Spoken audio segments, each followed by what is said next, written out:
Ladies and gentlemen, have you ever thought about how close you might be, right now, to the edge between life and death? Most people walk through their days like life is guaranteed, like tomorrow is a promise written in stone. But what if it's not? What if, in a split second, everything you've built, everything you've stressed over, everything you've postponed gets ripped away? That's the brutal clarity a near-death experience delivers. It strips the nonsense, it burns through the noise, it rips away the masks we wear and reveals something most people spend a lifetime avoiding: what really matters. Imagine this: 1 minute you're breathing without a thought, your heart beating, your mind racing with deadlines, dreams, regrets, fears. The next, you're staring down a moment where none of it matters anymore. Not the arguments, not the unpaid bills, not the likes on your social feed, not the stories you tell yourself about someday. In that razor-sharp instant, clarity slices through the fog like lightning in a pitch-black sky. When you're facing the real possibility that your next breath could be your last, the truth shows up uninvited but undeniable. All the fake priorities fall silent. All the ego games dissolve. And what's left standing in the wreckage is what was true all along.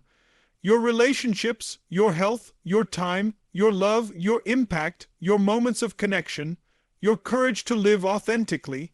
These aren't just poetic words. They're the core of a life well lived, but we forget. We forget because society trains us to focus on what's urgent, not what's important. A near-death experience doesn't give you the luxury of forgetting. It shocks you into remembering. It slaps you awake with the violent reminder that you do not have time for meaningless pursuits. You do not have time to waste on people who drain you. You do not have time to live someone else's idea of success. In the face of mortality, what rises to the surface isn't your bank account, it's not your possessions. It's the quality of your moments, the depth of your love, the courage you had or didn't have to pursue what truly lit you up inside. Why do we need these extreme moments to realize what should have been obvious all along? Because comfort is seductive, routine is numbing. We tell ourselves, I'll do it tomorrow, I'll say it later, I'll change when the time is right. A brush with death demolishes that illusion. It makes you ask yourself questions you can't ignore. What am I doing with this one precious life? Who am I becoming? Am I proud of how I'm spending my days? And the answers will either break you or build you. Clarity doesn't come from reading another book or watching another motivational video. It comes when you're forced to confront the possibility that this ride doesn't last forever. It's in that terrifying, beautiful moment that you see how little matters and how much does. That's when you realize the only things worth fighting for are the things that make your heart beat faster in gratitude, not fear. Have you ever stopped to ask yourself, why am I really doing this? Why am I scrolling through endless feeds, chasing numbers, accumulating things I don't need, impressing people I don't even like? The truth is, most people are spending their days pouring energy into things that will never bring them true fulfillment. We waste so much precious time, energy, and focus on pursuits that do absolutely nothing to feed our soul. And the tragedy isn't that we don't know better, it's that deep down we do. There's a reason people often say that clarity comes in crisis. Because when life shakes you awake, whether through loss, illness, heartbreak, or a near-death experience, you suddenly realize just how much of your time has been spent on things that never really mattered. The meetings you hated but sat through anyway. The toxic relationships you tolerated out of fear of being alone. The endless hustle for validation from people who wouldn't even show up at your funeral. These are the distractions that quietly drain your life force while convincing you they're necessary. We've been conditioned to confuse busyness with purpose, to mistake hustle for fulfillment, but what are we actually running toward? The next paycheck, the next title, the next shallow approval, none of these things satisfy the deeper hunger within us, the hunger for meaning, connection, contribution, and growth. That hunger isn't fed by promotions, likes, or possessions. It's fed by living in alignment with your truth, your values, and your purpose. And yet, We continue to trade away our days for things that leave us feeling empty by night. Think about it. How often do you wake up with a sense of real excitement, knowing that what you're about to do today actually matters to you? How often are you living on autopilot, doing things because you think you should, not because your heart is on fire for them? Time spent on meaningless pursuits doesn't just waste hours, it wastes your potential, it numbs your creativity, it silences your intuition, it weakens your connection to your own soul, and the scariest part is how easily we justify it. I'm just too busy. I'll slow down later. I need to be practical. These lies keep us locked in patterns that bury our deepest desires under layers of obligations and distractions. There's nothing wrong with ambition, but blind ambition chasing goals simply because society tells you they matter is a recipe for burnout, not joy. A near-death experience peels back the curtain on this reality with brutal honesty. It shows you that what you thought was urgent, emails, status, opinions, isn't even relevant when you're gasping for your next breath. What's urgent is living fully, loving deeply, creating boldly, serving meaningfully. Wasting time on anything less is the slowest form of self-betrayal. Most people don't realize how precious their time is until they're running out of it. Most people won't admit how empty their pursuits feel until they're forced to face the end. But you don't need a crisis to wake up. You need courage to question everything you've been taught about success and fulfillment. You need honesty with yourself about what truly feeds your soul. Have you ever wondered why some of the most powerful transformations in life seem to come wrapped inside of pain? Why is it that rock bottom, heartbreak, loss, and near-death moments seem to wake us up in ways nothing else can? It's because darkness forces clarity. Darkness doesn't give you the option to ignore the truth anymore. When everything feels like it's falling apart, when life strips you bare, you're left with no choice but to face what's real. You can't hide in your excuses. You can't numb yourself with distractions. The darkness demands your attention, and through that brutal confrontation, it hands you the lessons you've been avoiding. Most people think they want transformation, but what they really want is comfort with a little bit of progress. That's why they stay stuck. That's why they never leap. It's only when life breaks you open that you finally see the pieces you've been pretending aren't broken. Those dark moments, those seasons of pain, confusion, and despair, they're not here to destroy you. They're here to reveal you. They strip away the illusions you've clung to, the illusion of control, the illusion of safety, the illusion that you have all the time in the world. In the silence of pain, when there's nowhere left to run, you begin to hear your soul speak. You begin to understand what really matters, not because someone told you, not because you read it in a book, but because your survival depends on it. You start to crave authenticity over approval, peace over performance, and meaning over materialism.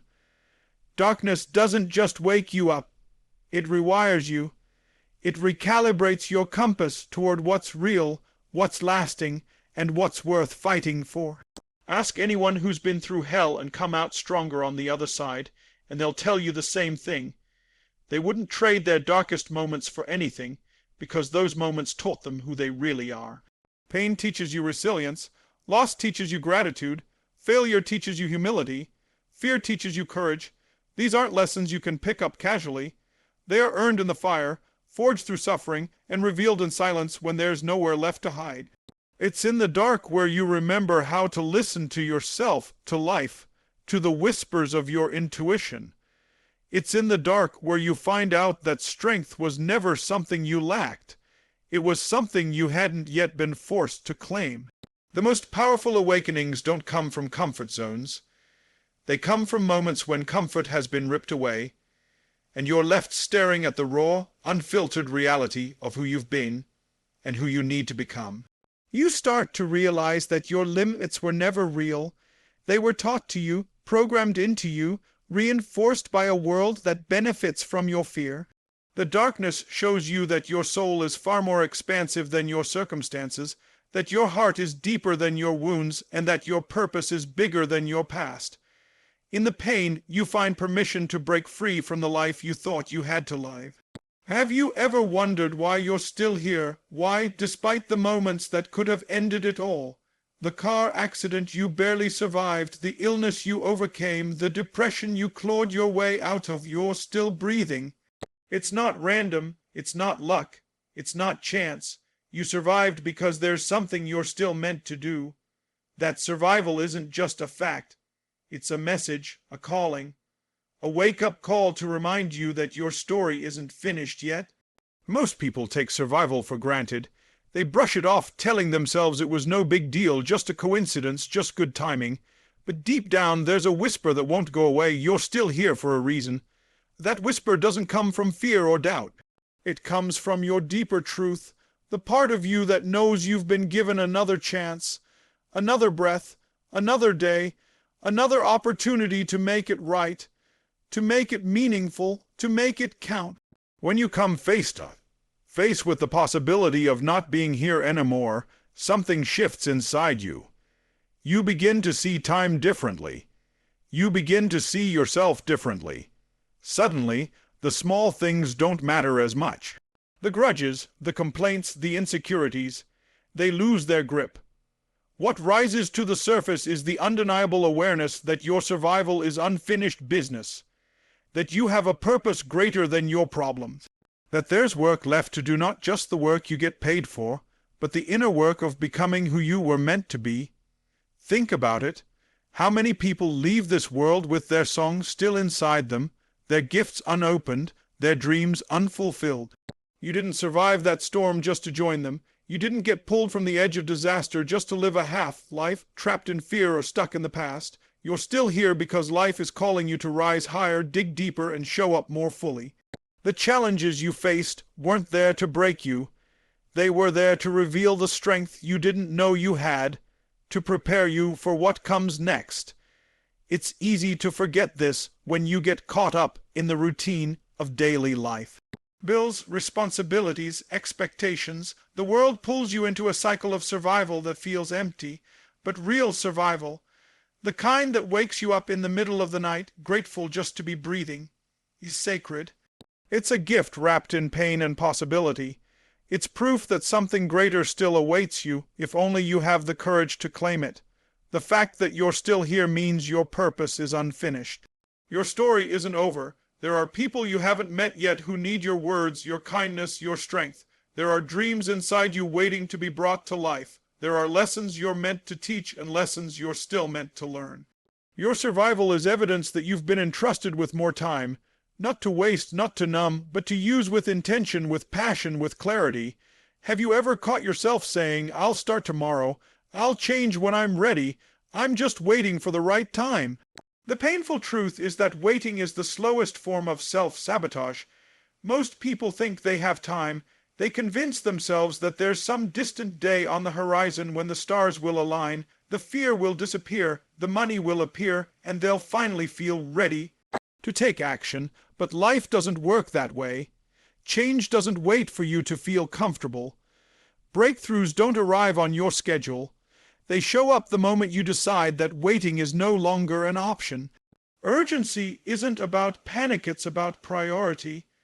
It's about recognizing that the clock is ticking whether you move or not. Every second you spend overthinking, doubting, hesitating, is a second of your life you'll never get back. And the harsh reality is this: life doesn't pause for your fear. Opportunities don't stick around waiting for your confidence to catch up. The people you love won't live forever.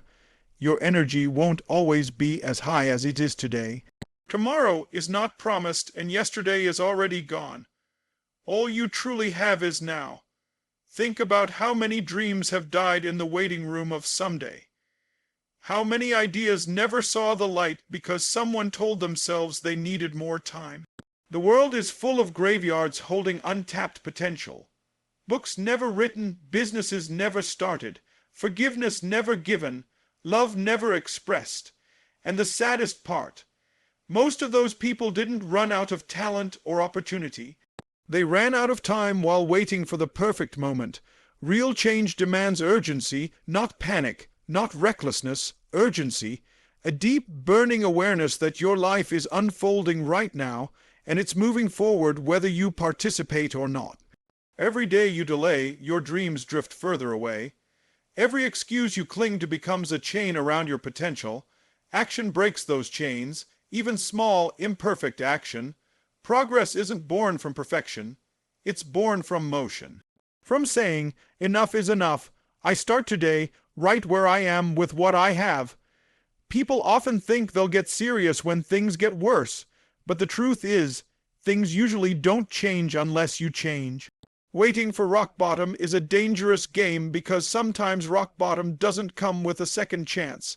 The urgency has to come from within, from the awareness that no one is coming to save you. No one is going to live your dream for you. The life you want is built, not found, and building it requires action now, not later. Look around, look at your life. What have you been postponing? What have you been telling yourself you'll do when things settle down? What if they never do? What if now is as stable as it gets?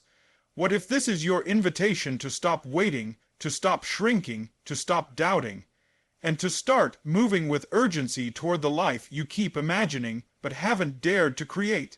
Have you ever wondered what people regret most at the very end of their lives? It's not the money they didn't make. It's not the promotions they didn't get. It's not even the mistakes they made.